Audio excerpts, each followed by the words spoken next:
And welcome into In Depth with Fox Carolina Sports. Hey there, I'm Aaron Cheslock, and as we do each week, we catch up with local players and coaches and walk their path to the pros and figure out what it took to get to this point in their career. We got a treat for you this week. One of the top baseball players to ever come out of the Upstate, and he's still doing it at a high level. Former Christchurch Cavalier, former Furman Paladin. He is Jay Jackson, joining us live from the West Coast. And Jay, first of all, thanks so much for making some time to join us. I know there are so many folks that are interested in hearing your story since you left the Upstate. It's been a long time and a road pretty well traveled since you left the Palmetto State. So first of all, how you feeling? I'm good. Just hopped off a flight, so I feel pretty good. Had a long series, threw a couple innings last night down in AAA for the guys, and just getting ready to hopefully get back up there and help this team in the playoffs soon.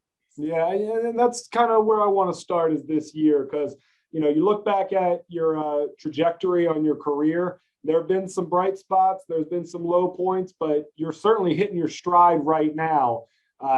What can you attribute the recent jump in success for you this year? You've been pretty dominant on the mound out there. I just think it's a little bit of confidence, being a little bit older, but also I feel like this is the year that I've kind of gotten more of an opportunity since the last time I was in the big leagues in 2019. This was a year where coming in with the Giants, they weren't expected to do a lot, and I signed with them, seeing that they had some pieces together and knowing that I was going to be able to compete for a spot in the big leagues. And that was my main concern, just having an opportunity to just show what I can do. I've never really had a long extended showcase to show that I can be there and that I should be there. So just, they said they're going to give me the opportunity, and I just kind of tried to run with it, and it worked out. You played for a bunch of different franchises at different levels, and we'll get to your career here in just a little bit. But the Giants, of course, a traditional powerhouse in pro baseball. But this year in particular, while there was some positive feedback on what this team and franchise could be moving forward, not a lot of folks picked them over the Dodgers in the NL West. And as we're recording this on September 28th, so still a couple days before it's going to air on Thursday, they do have the lead in the NL West. So I'm curious, being in the clubhouse, seeing the rapport of the guys, what is the mindset right now? How has the franchise reacted to what a lot of folks consider a surprise amount of success to have this season, especially with a powerhouse like LA in the division? I think the guys, just with any competitor, you always think you're going to win. So we came into the season thinking that we were going to be good. We had a chance to be in the division and just let the cards fall where they may. I wasn't up there half the year. I dealt with an injury and had surgery earlier in the year, so I had to go through that. But when I finally got up there and just seeing the vibes that they had, the chemistry they had, the camaraderie they had, everybody's just up there having fun, playing ball together, and it's something that we knew we could do. You just asking a guy up there, after the start of the season, getting off to that great start they had, and just knowing the pieces they had, you could tell that we knew that we had a chance to do something special, and everything's clicked. We've been just playing really consistent baseball. Everybody's had their ups and downs, really, but I feel like this team's been based around just having a lot of consistent pieces, and it's shown. I want to get into the mindset of a reliever here in just a little bit, but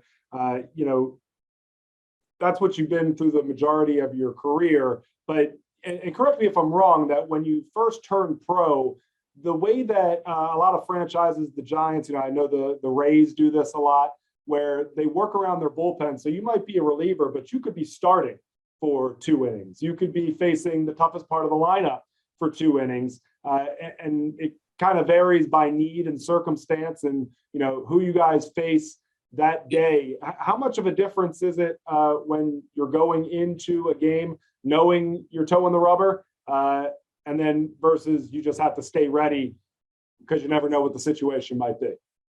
Well, luckily, this is my 14th year in professional baseball, and luckily I've been able to half my career I started, half my career I've been a reliever at this point.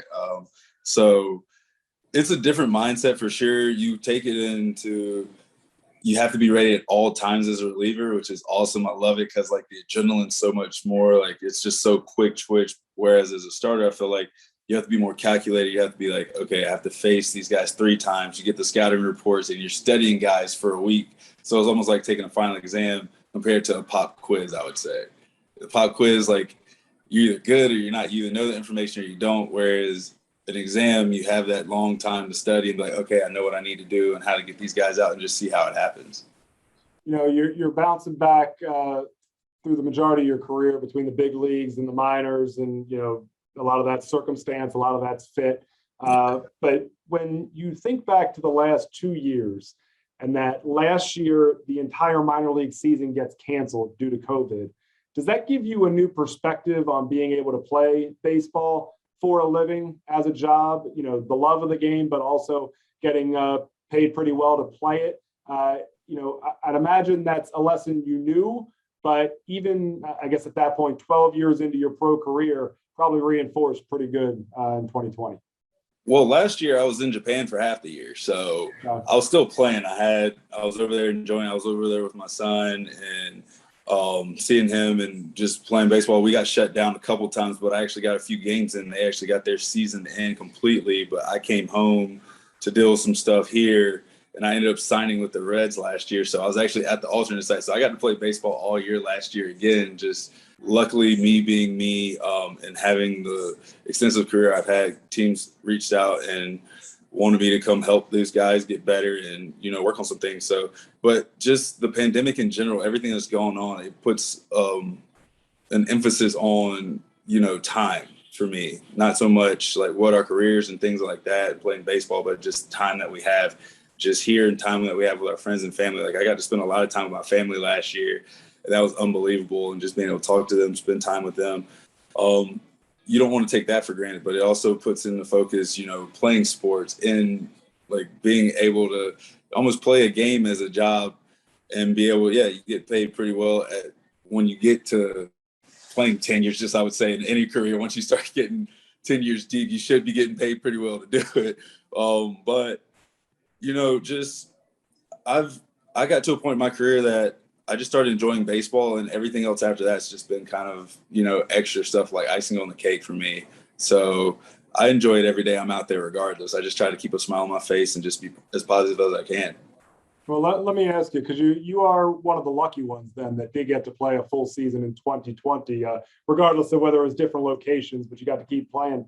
I'm sure you still have a lot of friends that are playing minor league ball that were impacted, and just from your perspective of being a young pro working your way through the system, how much of a detriment is that to guys trying to make a name for themselves where they lose an entire season, and that's developing their skills and potentially having an opportunity to move up through the ranks? And how much of a setback can that be? And, you know, can you give us an example of someone you know that, you know, it's really like, if you lose a year just in anything, but especially baseball is a year of development or anything where, you know, you're not at the stadium, you're not getting, you know, the training in, you don't have the weight room, you don't have the schedule that you have, you don't have the trainers that are sitting there working on you all the time.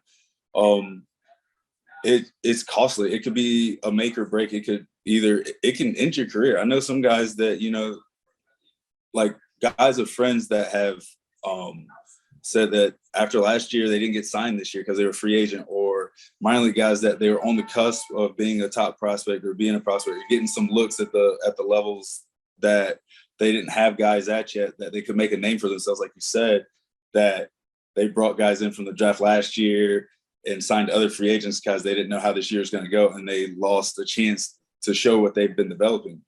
But it's huge because if you're not playing baseball and you don't have that as your job, then you have to go make money in another way. So you're not being able to fully dedicate your time to baseball like these guys that were at the alternate sites or that were playing last year. And so it's huge because, I mean, life isn't all baseball all the time. You know, guys have families, guys have things they have to do every day and every year besides baseball. And baseball's taking care of those problems at first until, again, there's no baseball. So it's tough. And it's, like I said, guys' careers, I know a lot of guys' careers probably ended last year, and it's tough to see, and it's hard to hear too. And, you know, I'm not trying to minimize, you know, the overall effect of the pandemic. Obviously, there are greater things Yeah. at play here. But when from the sports perspective, which is what we're talking about, I think there was a lot of hoopla in 2020 about when pro sports would come back, but there weren't really the considerations for what that really entails, specifically with baseball when, the bigs were brought back. But really, there are so many levels of professional baseball that were impacted, and so many guys that are trying to swim upstream because of it. So certainly appreciate your perspective on that. I want to go into a little bit of your backstory here. You're a Taylor, South Carolina native. Now you're living on the West Coast, a Christchurch Cavalier. What's the thing you miss the most about the Upstate? Mainly my family. My family, my friends. I don't get to see them as much as you would like, just because I'm playing 9 months out of the year, 10 months out of the year. Sometimes, especially if I go to Mexico or Venezuela to play winter ball or Dominican to play winter ball, I'm gone so much, and so I don't get to see my family. But that and the food, for sure. It's always the food, like the home cooking, the soul food, the good, Southern barbecue, collard greens, everything my grandma always makes me, sweet potatoes and yams. My mom always makes me potato salad. So just the home cooking, just being able to feel that atmosphere and love and everything like that. That's the main thing I always miss about being home. Well, I can relate a little bit. I'm a Baltimore boy. And every time we go to the Low Country for, a beach week or something like that, someone tries to sell me a crab cake, and, I almost get in trouble for yelling at the waitress and all that. So I imagine you're not buying a bunch of pulled pork sandwiches out on the West Coast. No. So you go to Furman, you're about as upstate as it gets. A Furman Paladin, all SoCon performer, pitched for the Paladins from 06 to 08. You were the 9th Furman player to make it to the bigs, but I want to ask you, obviously that's been a big storyline around here over the last couple of years. Your former coach, Ron Smith, was very vocal. We had Coach Brett Harker, who I'm sure you have a relationship with, on In Depth with Fox Carolina Sports a few weeks back, and he kind of went into great detail about how this whole thing went down. And I guess we should mention that there was a pretty strong movement from an alumni to try to bring the baseball program back. If you're unfamiliar with what I'm talking about, I guess I should have referenced that before, that at the start of the pandemic, Furman University decided to cut their baseball program. I imagine that cuts deep for you, not only as a former Paladin, but a baseball guy from the Upstate who understands the rich tradition that was there. What was your reaction when you first heard? What's the conversations like between alumni since it happened? I heard from a lot of guys because I was actually, I was overseas. So I didn't get to see and hear a lot about it. And I kind of got the telling of it. But like a lot of guys were sending me messages and seeing what I could do and asking me. And it does cut deep because you don't want to see those things happen ever. From the information I heard from guys, and I was willing to chip in and be involved, was that we were trying to get it where this program was going to be self-sufficient at some point, is what I heard. And that's the last thing I heard. And I was like, I'm in for it. That's cool. And I heard that it just got denied. And nobody really gave me a reason why it got denied. And the more I've read about it, it was just every explanation that I've heard so far has been something that just doesn't seem that it should be there. I feel like Furman baseball was huge. It was huge for me. It's huge for people in the Upstate. You see the games at the drive games that Furman played USC, Furman plays Clemson. Those games are huge, and it brings fans together. To cut that program out, you cut a lot of good men out of a program and out of the Upstate, coming to the Upstate to be able to be around the program and just provide and give their experience from everywhere else and their culture to Upstate to just be better. I know we had guys from Ohio, Indiana, Florida, everywhere coming in. And I learned a lot from those guys just as friends. And I still talk to them, guys from Pennsylvania and things of that nature, and Maryland. And it's sad to see. I wish it would have never happened. I wish I could have done more to a certain extent.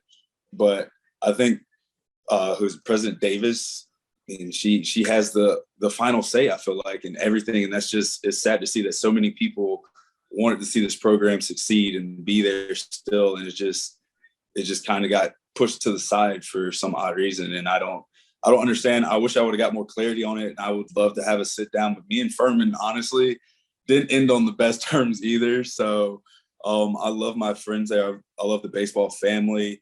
But Furman's a school for me. They're going to put education first, and as well they should, because that's what it is. But to cut those guys out from an education and to cut the school out from having those guys be on the campus and be a part of something special and help that university be just better in general. You know, the more people you can have, the more diverse it can be, the better. So it's sad. It does cut. I still talk to Coach Smith. I talk to the guys. So that keeps my spirits going. And hopefully one day we can hopefully bring it back. You know, maybe one day I'll be the head coach there. You never know. And Coach Harker actually echoed that sentiment that he's over at Limestone now, so he handled it. And that's one of the reasons he said he thought he got the Limestone job. And I'll echo this, that I thought he handled that the best possible way that you could, having a 100% program taken from you like that. And again, just to play devil's advocate here, there were a lot of athletic programs that were cut. Athletic departments have to make the bottom line. And at that point, nobody knew how long this pandemic would go on and, what that would entail as far as financial repercussions. So, there's no playbook on how to handle this. I do think that the suddenness of the move and the fact that it was Furman Baseball, again, such a rich historic program, certainly in the Greenville area, just shocked so many people. And I'm not sure that a lot of people are still over that shock. So, but again, you have progressed quite nicely in your baseball career. 08, you're drafted by the Cubs. And here we go, working up the ladder. 09, single A in Peoria and high A Daytona. Vacation destinations. What can you tell me about Peoria? Peoria, I was actually in Peoria in 08. I didn't go there in 09. I went Boise, Peoria, Daytona 2008. First year I was drafted, which was actually really fast for a lot of guys. 09, I was in Tennessee and then got sent down to Daytona for a little bit. Peoria was just cold. It was cold. We were in the middle of the city. It was a little grungy, dingy, but the people there were awesome. I was young, so I didn't get really do much at the time. I think I was still 20. And then Daytona. Yeah. Can't beat Daytona. You're on a beach. The stadium's literally probably 5 minutes from the beach. Obviously, it's not the most, I would say it's not the best place to play for fans in that league in general, but just as a tourist destination, nobody's really coming to a baseball game in Daytona Beach. But I had a blast there. I had some great teammates there. We won the championship. We won the Florida State League championship actually in 2008. So that was a great experience. And then 2009, I came back for a couple of weeks. And then at the end of the season, I came back for a couple of weeks there in Daytona and then went to Iowa in AAA in 2009. And then I was in Iowa for a long time. And I was the same as Peoria. Amazing people in the Midwest. The Des Moines people out there treated me fantastic. I was there for, I think, 4 years or something like that. It was amazing. The Cubs organization, they treated me well. That's been, just kept the ball rolling from there. And that's kind of like that's kind of the story of your career here. And we'll see other examples of it. But you pitch well, pretty much wherever you've been. None of those years that you just kind of referenced, and I'll just let that be what it is. But you didn't have an ERA over 3 in any of those years. And pretty consistent year in, year out. Why don't you think your MLB debut, why don't you think it happened with the Cubs? Honestly, I don't know. That was something for them to choose. Like as I say now, those guys have a plan. They're in their positions for a reason. I'm just here to go out there, have fun, do my job as best of my ability. And they get to make the decisions that, they get paid the big bucks to do and, put us in the positions to help, ultimately make the teams better. So I guess at that time, the Cubs didn't feel like I was ready for a big league thing. I don't know. Who knows? But everything happens in a weird way. I'm not where I'm at now. And, I had a great time with them. I actually got a message. I didn't realize it till I went through my phone a while ago.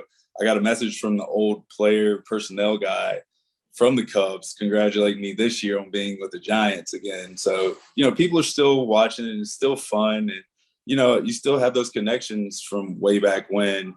and those was the first organization that drafted me. So I have a lot of respect and love, and I owe them the world. Yeah, and I'm sure that's probably where you had some of your greatest strides in terms of growth as a professional pitcher. Your first experience in pro ball, and I'm sure a lot of those coaches had an impact on you. So I will ask you to correct me on my years moving forward, because I kind of feel like I might be a year off on every single one of these. Now, granted, I did do the preparation for this interview after a high school football Friday night. And being an Upstate boy, you remember. I already completely understand. I'm juggling a lot of things over here, but you go to Pittsburgh, and my research in late 2013, after the season, an invite to spring training, and you begin 2014 with AAA Indies. That sound right? 2013, I was in spring training with the Cubs and ended up right. So after the 13 with the Marlins, and I went to spring training with the Cubs, and I spent 2013 with the Marlins, I believe. And I was in AA in Jacksonville and AAA in New Orleans that year. And then after the season, I signed with the Pirates.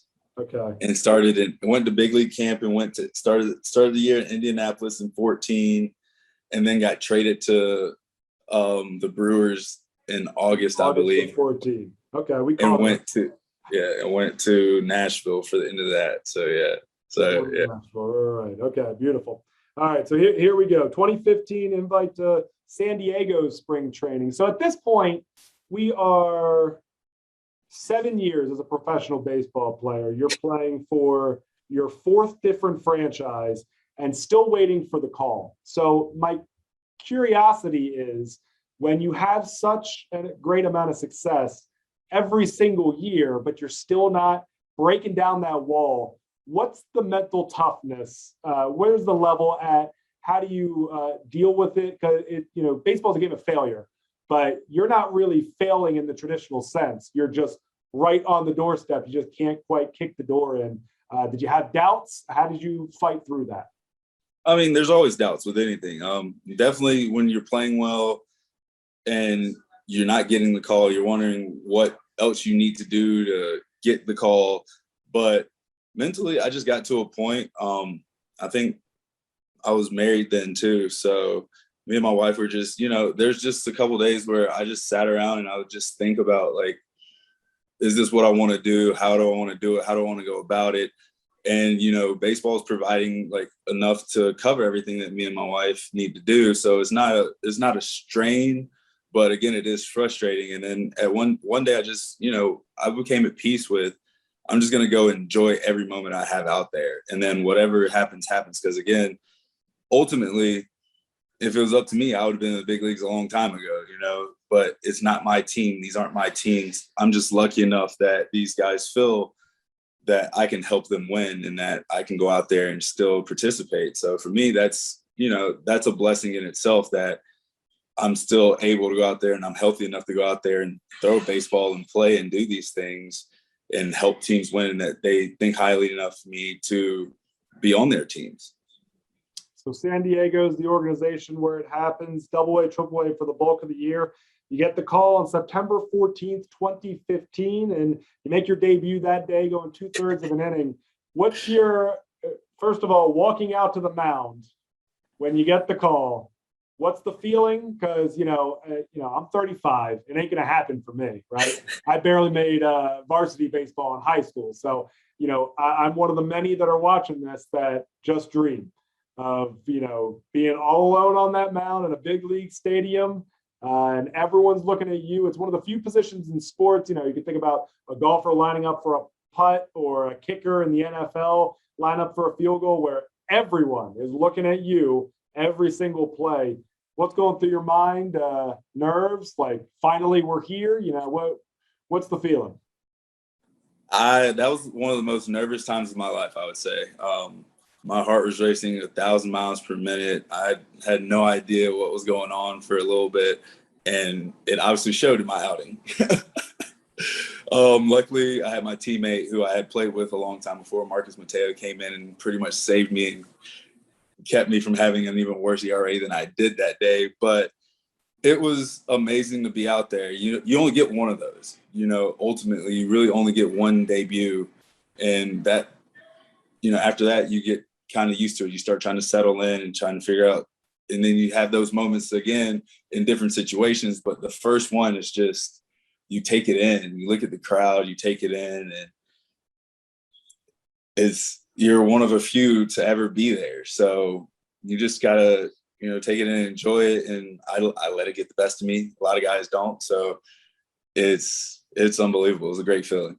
Well, I disagree with that, because if you never made it back and you never fought through it and kept working, then maybe you could say it got the best of you. Certainly, there are a lot of pitchers that don't, have it go exactly their way their first time out on the bump. But again, count me as one of the millions that are envious of your experiences. So you pitched in 6 big league games at that point, and then 2016, here we go on the road again, over to Japan from 2016 to 2018 with the Hiroshima Toyo Carp. Is that right? Yeah, that is correct. 175 appearances, 10-8 record with a 2.19 ERA. Biggest difference, but I'm assuming that's the first experience you had, or I'm sorry, I guess it's your first experience pitching overseas, right? Big experience, or big difference, I should say, U.S. pro ball, what we're used to, and playing pro ball in Japan. It's a difference. I don't see it as a huge difference. I tell everybody this all the time. It's baseball. Ultimately, there's 27 outs. You just have to get them some way, somehow. And as a pitcher and a hitter, you're just same thing as you were doing in Little League. You're just trying to get the other guy out. But over there, it's just the difference is there's not as many aggressive power hitters, I would say. It's more they're trying to get on base for the power hitters, kind of like old school baseball, whereas now you see a lot of guys just hitting more home runs, trying to just attack pitches at all times. And it works. It's more entertaining. It works. But over there, it's classic baseball, guys bunting, guys hitting singles, and then the power guys doing their jobs if necessary. But other than that, Japan was fun. Won 3 championships. That was nice. I'm one of the few foreigners to do that. I know a lot of guys on other teams have done it over there too, but that was an experience that I would say most guys should have, to go play overseas anywhere, but especially to go play in Japan and just see the culture and see how they play baseball and how they take it. It was an experience. What was it like for you personally? I mean, you mentioned you're a newlywed. You're from Taylor, South Carolina. Now you're living in Japan. That's you've been a lot of places at that point, but that's quite the culture shock. You ain't getting you ain't getting any barbecue over in No, Japan. not at all. You are here. I got lucky. Over there, I met a lot of interesting people. I met a lot of half Japanese, half American people, half Japanese, half different. And so I had a lot of English speaking friends, and we would all hang out together. So they would show me the little secret spots. So they knew American guys that were from South Carolina or from somewhere that had really good barbecue. And they showed me barbecue places in different cities and things of that nature. But I mean, Japan ended up, I guess, didn't cause it, but like me and my wife were just separated so much that it just kind of put a strain. So we ended up getting divorced. But then that happened, had a couple more years over there in Japan. And then 2018 had my son, who was actually half Japanese and half American. Look how that works out, right? But I had a blast over there. Just the culture, like I said before, the people over there are so nice to me for the most part. I had my friends, and it was a blast. Like I said, main thing, won 3 championships. That was people love you when you're winning. So I guess I had an unfair advantage really for a little bit. So you come back in 2019, back with the Brewers, AAA at San Antonio, and then you get the second call to the big leagues in April. The majority of that year, you split time between AAA and Milwaukee for the 2019 season. I'm curious how much you grew from that first time you towed the rubber in a big league stadium to 2019 when you're back with the Brewers doing it. A ton, just playing that much more baseball, but just being in those situations that I was in Japan. Like I said, I won 3 championships in Japan. So I was in a lot of big situations. I was a key member of those teams, I felt like. So I was in situations that when I came back to play with the Brewers, that being out there, I was more confident. I was a little bit more settled in, and I knew, that I have more confidence in myself that I should be there, that I belong there. And I felt like it showed to a certain degree. The first outings I had in April were a little rough, but after that, and I came back up and I settled in, and I feel like I helped that team, work its way to the playoffs. And I pitched in a lot of key situations on those teams too. And I felt, that we had a heck of a team. And, you look at the Brewers now, they just won the NL Central this year. And I was teammates with a lot of those guys. So it's fun to see. Hopefully we've played them again. Got to see all of them the past 2 times we played the Brewers, and, it's good to reconnect with them. And we mentioned 2020, and here we are in 2021. You're doing big things with the Giants organization. As of 3 days ago, 2-1 on the year, 3.74 ERA, a 1.25 WHIP. For those that don't know, that's walks and hits per innings pitched. 1.25 is pretty good. 28 strikeouts over 21 2/3 innings pitched in 23 games that you actually appeared in.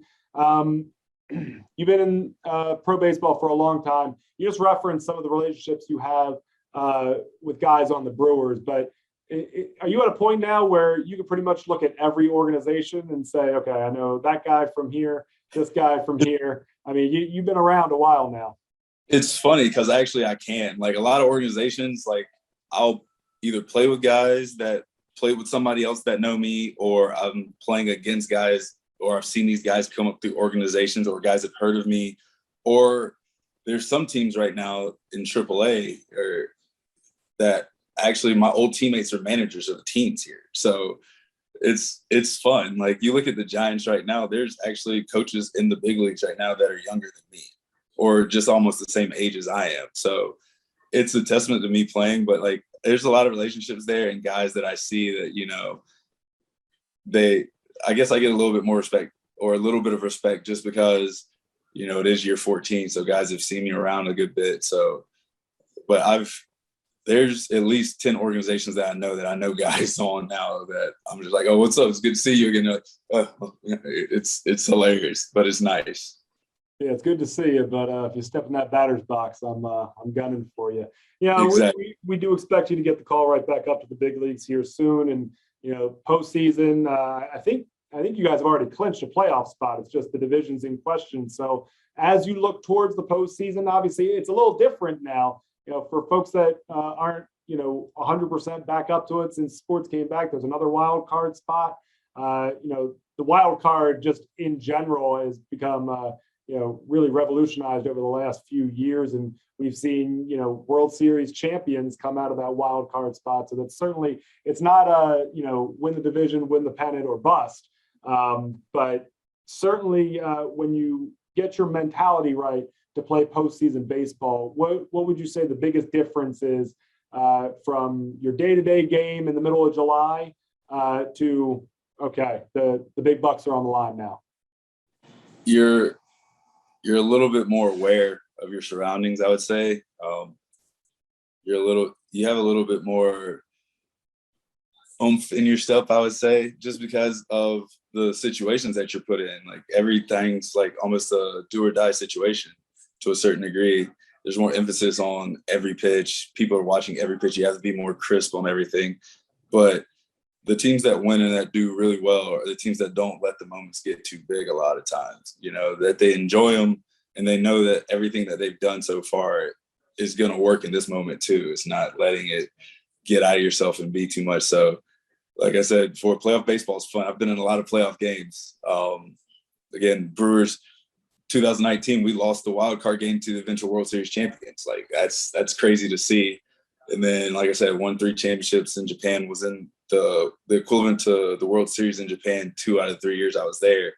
The team I was with in Japan last year made the playoffs as well. So, it's playoff baseball is fun. It's so much adrenaline and so much just excitement that you can't put it into words. It's the playoffs. All right, so we're off the paper now. Now I'm just asking you questions as a fan. When you're a reliever going into a ball game, does it matter in your mind mentally, your mentality, I should say, whether you're going in seventh inning with nobody on and your job's to bridge the gap versus it's the eighth and they're loaded and there's 2 outs and the big bopper's at the dish. What's the difference there? Do you have a preference one way or the other? I don't really have a preference. My preference would probably be bases loaded with the guy on with 2 outs, but you try to take all of the situations the same because you don't want to put your team in a bad situation. You don't want to have it where a rally starts because of you, or you put your team in a bad situation, put them in a chance to lose the game. So you try to take every situation the same. But me personally, I would rather, my mentality doesn't change so much, but you just see guys that are so used to being in late inning situations, close games, when you put them in games that aren't close or in an important situation, they end up giving up more runs and things of that nature. I don't know why it is. I don't know if it's mental or not, but I'd rather be in a tough situation every time. I've succeeded. I felt like I've succeeded in those, and I've had more success in them. Honestly, I feel like. What's the moment that you look back on, whether it was when you were growing up in Greenville, when you were at Christchurch, when you were pitching in Furman, when you realized, okay, not only is this my dream, but there's real potential here? Was there a moment where it just kind of clicked, where it was, okay, I'm going to have the backup plan there, but I'm going full steam at going to attack this thing? I think it would be the summer after my junior year at Furman. I went to play in Delaware, Ohio for the Delaware Cows of all teams.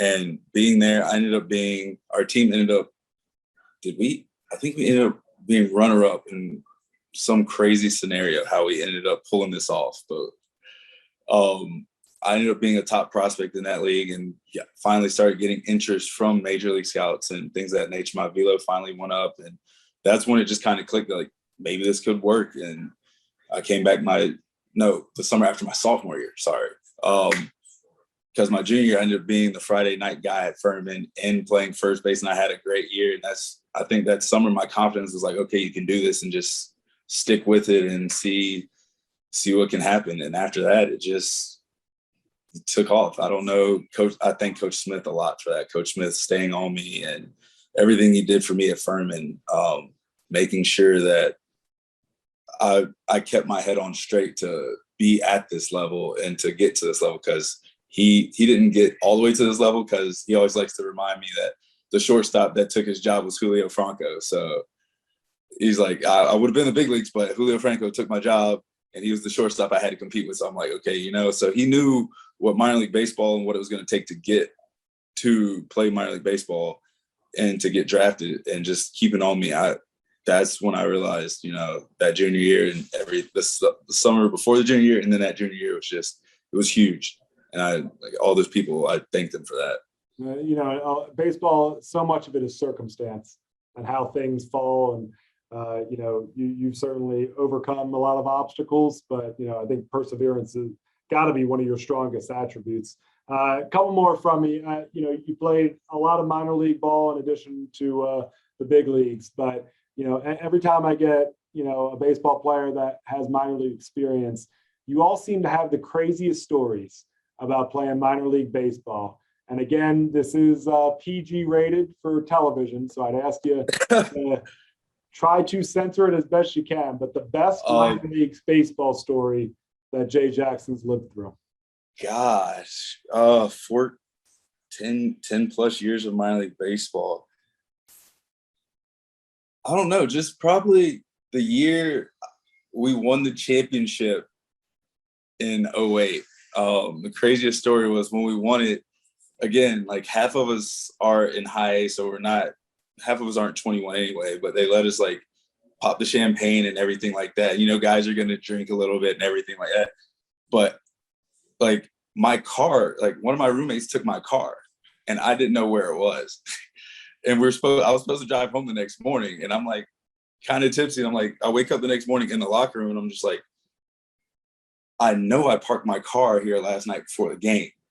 And he doesn't have his phone for some reason. I don't know where he ended up at, but he just pulls up in my car like 2 hours later. And I'm just like, okay. Like, he's like, oh, sorry, I took your car to the hotel to sleep and I'm back. I'm like, thanks for telling me. He's like, yeah, my bad. It's kind of the perfect crime because you got It is, though. Championship. You It can't is. get So mad, right? Yeah, I wasn't mad. Yeah. Like you know, the level of punishment is only going to go so far in that circumstance. 100%. I think that's a pretty good timing by that gentleman. When you think about all the years, all the innings, all the batters you faced, I know you've had a lot of success, but you know, with athletes, you guys seem to not really remember the successes as much as the epic failures. So now that you made it and you're established and you have a great career under your belt, what's the most embarrassing moment or the one that keeps you up at night that you just, every time you close your eyes, somehow that keeps clicking back in there?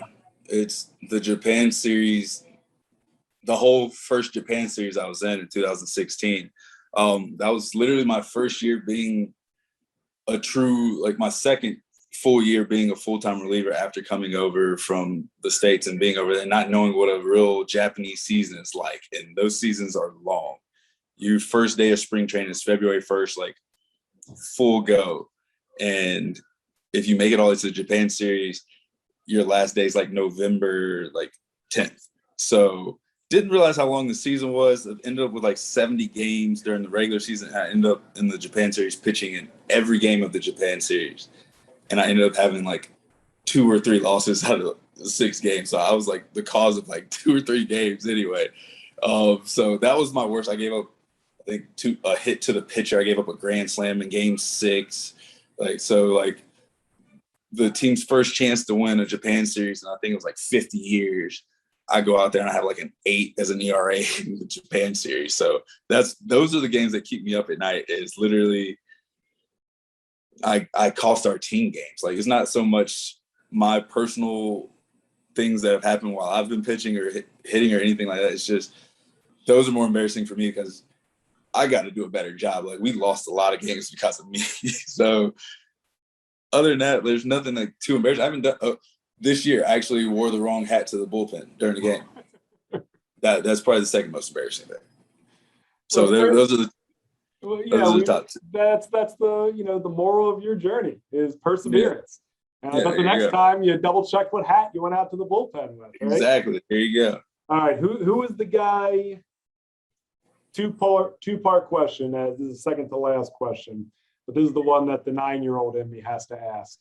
Who's the guy that gave you butterflies when he stepped into the batter's box that you faced at whatever level? Just that guy that you were like, oh my God, I can't believe I'm facing this. And I think I was going to answer the first one. Go ahead with your second one. And the second one is the one that ended up being the most memorable. And if it's the same one, that could be, same answer. I think the first one would probably be, I want to say, who gave you butterflies? I think it was Adrian Gonzalez. I've pitched against him. I was playing for the Padres my rookie year in 15, and I had to go in and face a lineup of, I think it was like Howie Kendrick, Justin Turner, and Adrian Gonzalez. Like, for my last game on the Dodgers, of course. Yeah, on the Dodgers, of course. And it's like the second to last game of the year, and I'm like, oh God, like, get Kendrick out, get Turner out, and then I'm like, I gotta face Adrian Gonzalez right now. And I've played 5 years in Mexico, so I know the history. I know him. I played actually with his brother in AAA, so I know him personally, and he's Adrian Gonzalez, right? So, and I ended up getting him out, and I was just like, dear God, like, that was like one of the ones I was just like, all right, don't mess this up. Like, just don't hit Adrian Gonzalez. Like, you're never gonna like live that down. And one of the moments that I'll always remember that's probably the most unforgettable one is probably the second year we clinched the league in Japan. I think there was a guy had got a lucky base hit or something, like a little cheap base hit the first, and I ended up picking him off at first base, which I never pick guys off, which is always rare. And he's a speed guy. So I picked him off, and then I struck the next guy out on a 3-2 pitch in the 8th inning, and we were up by 1 run. And then obviously our closer comes in and closes it, and it's like against like one of our biggest rivals in Japan in our league. and they were in second place. So us clinching against them just knocked them out of first place anyway, too. So that was like one of my biggest moments. And I have the picture of it. I actually had somebody do an anime of the picture after I struck the guy out. So it's awesome. But that was probably my most memorable one. And, I think that's maybe one of the coolest things about your story. And, we hear a lot about guys taking a traditional path to the big leagues, but I do think that your story is a pretty good blueprint of what many baseball players go through in order to get to the pinnacle. And I think that, all these memories that you have, there's such great, perspective with each of them. And there's so much color to each of these stories. And, you're going to be a heck of a grandpa to kids down the line, right? I mean, I'm hoping so. That's the goal. You ought to think about writing a book. And I certainly appreciate, the candor and the honesty that you've given us. We're going to end on a little bit of a serious note.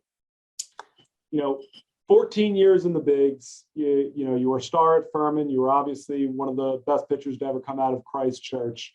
There's going to be a kid that's watching this that maybe has a dream of following your footsteps.